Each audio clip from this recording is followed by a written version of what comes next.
কলিযুগে নামযজ্ঞ সার, আর কোনো ধর্ম কইলে নাহি হবে জি পার। তাই আমার মরা বাবা এখন স্বর্গে যাবে, হ্যাঁ বৈতরণী নদী পার হয়ে যেতে পারবে না তো, তাই জন্য নামটা দেওয়া হলো বৈতরণী নদী পারবে, চেষ্টা করছে ব্রাহ্মণ। এই তোমার বাবা বৈতরণী নদী কী হয়েছে জানো?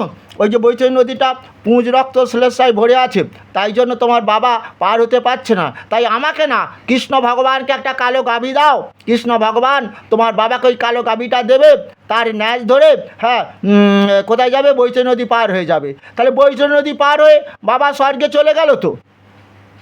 1 বছর পরে বলছে, খোকা তোর বাবার আবার শ্রাদ্ধ করতে হবে, আবার পিণ্ড দিতে হবে, সেই আতপ চাল কলা পাকা ওই যে প্রথমবারে মেখে মেখে দিলাম, আবার দিতে হবে। বলে হ্যাঁ রে, কেন কেন পিণ্ডটা দিতে হবে কেন?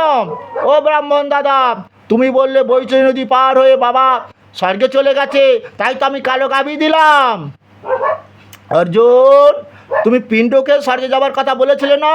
শোনো অর্জুন, ওই যে 7 মাস, তাই গীতাতে লেখা আছে না, লিখে দিয়েছে ভগবান, 7 বৎসরে পিতা গীতা শ্রবণ করে পেটলোক থেকে পিতৃলোকে গমন করবে পুত্রগণকে আশীর্বাদ করিতে করতে। তাহলে মরার পর বাবা কি কান আছে, শুনছে? এখন গীতা শোনানো হয় এই জন্য, সে পেটলোকে রয়েছে, পিতৃলোকে যাবে আত্মা, তাই ছেলে সামর খুলে ফেলে দেবে, বাবা পিতৃলোকে গেছে। অর্জুন, পিতৃনাম যমচাস্মি যমসং যমতামহম, পিতৃলোকে আমি পিতৃশ্বর, যমলোকে আমি যমরাজ রূপে আছি। এবারে পিতৃলোকে যাবে বাবা, আবার যমলোকে যাবে, বিচার হবে, তারপরে জন্ম হবে। আবার জন্ম যখন হলো, হয়তো থ্যালাসেমিয়া, লিউকেমিয়া, কিডনি ড্যামেজ নিয়ে জন্ম নিয়েছে। কে গো? উপায় তো নেই, ঠাকুরকে দোষ দাও, ঠাকুর তোমার কি মায়া দয়া নেই, এ কী পাপ করেছিল?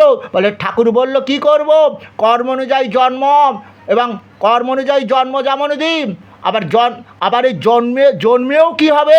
সেখানেও রোগ ভোগ করতে হবে, কারণ ও যে পূর্বজন্মে আমি বলেছিলাম নাকি, কি বলেছিলাম? অন্তকালে চ মামে বা শরণ মুক্তা বা কলে বরম জপ্রয়াতে সমাদ্ভাবম জাতি নাস্তত্ব সংশয়। আমার এতে কোনো সংশয় নেই, মৃত্যুকালেও যদি কোনো মহাপাপে মৃত্যুর যন্ত্রণা ভোগ করছে, তখন যদি ডাকতে ডাকতে মারা যায়, ওকে পরবর্তীকালে এই মৃত্যু যন্ত্রণাদায়ক রোগ নিয়ে জন্ম নিতে হবে না। মৃত্যু যন্ত্রণাদায়ক রোগ থ্যালাসেমিয়া, লিউকেমিয়া নয়, যে রক্ত দিতে হবে তারপরে তার প্রাণটা বেঁচে থাকবে। এই জন্য তোমরা এসো, কলিযুগে সেই গৌরাঙ্গ মহাপ্রভুর কথাটাকে অবহেলা করো না।